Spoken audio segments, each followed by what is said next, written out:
नमस्कार प्रिय विद्यार्थियों, मैं डॉक्टर सत्यवीर सिंह, सहायक आचार्य हिंदी, राजकीय महाविद्यालय कोटपुतली।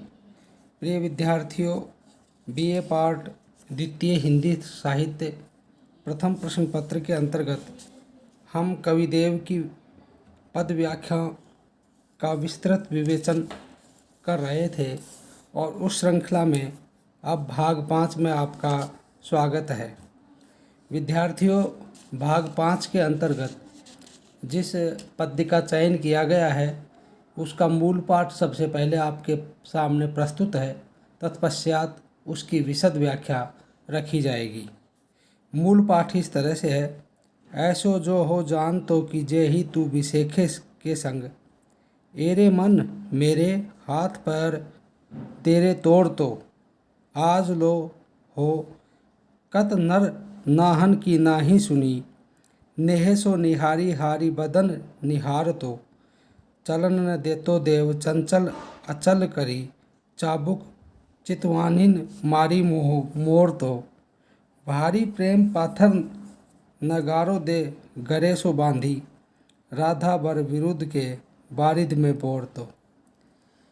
संक्षेप रूप में इस पद्य का मूल भाव यह है कि कविदेव शांत भाव से ये कहना चाहते हैं कि अपने मन को संबोधित करके कि किस तरह से मन विषय वासना और सांसारिकता में लगता हुआ जा रहा है, और यदि ये मालूम होता कि वो भक्ति से अलग विलग होकर इस तरफ के भावों में डूबना चाहता है, तो वो अपने मन को कहता है कि मैं अपने मन को कदापि इस तरफ नहीं लगने देता।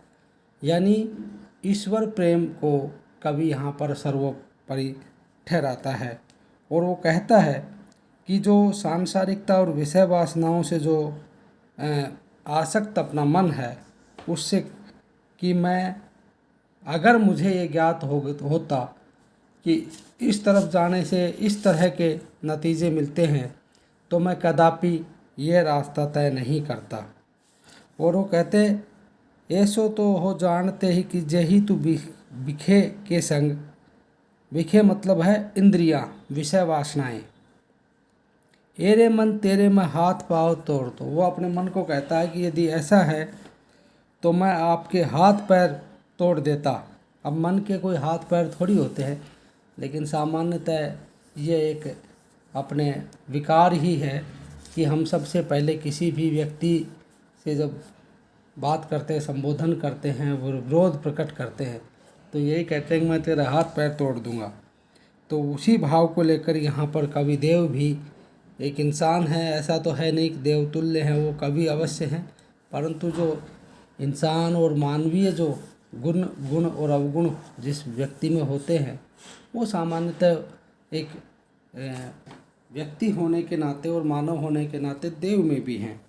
और वो कहते हैं कि मैं कदापि ये बात सुनना पसंद नहीं करता कि राधा और कन्हई के प्रेम से वंचित हो जाता और मैं सांसारिकता में डूब जाता। अगर मुझे समझ होती तो मैं अपने चंचल मन को अचल बना देता, इसे मैं नियंत्रण में रखता, मैं अंकुश में रखता।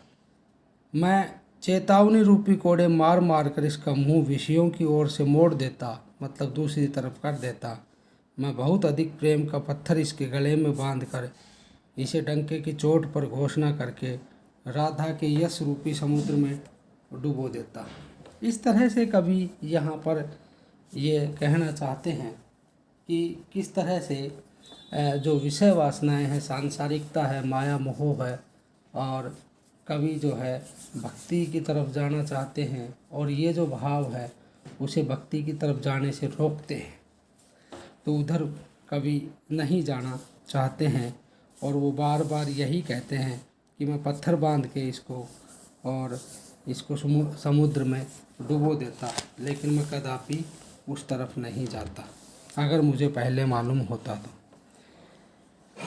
विशेष के तौर पर यहाँ कवि ने यह बिल्कुल शांत और सहज भाव में जो एक सामान्य अवधारणा है, एक सामान्य जो सामाजिक सांसारिक जो भाव है, उस भाव से अलग होकर कवि भक्ति की तरफ बढ़ना चाहते हैं।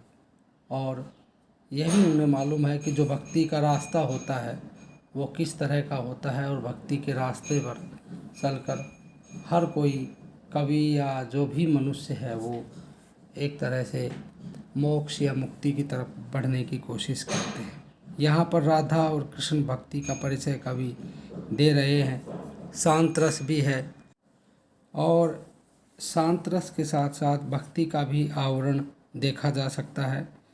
अलंकार के तौर पर रूपक, यमक और अनुप्रास अलंकार है। यदि छंद की बात की जाए तो मनहरण कवित है। गति और यति, लय, वर्ण, मैत्री, तुक आदि सभी इसमें देखी जा सकती। माधुर्य काव्य गुण की अवतारणा यहाँ पर देखी जा सकती है, और ब्रज भाषा का प्रयोग इसमें किया गया है। धन्यवाद।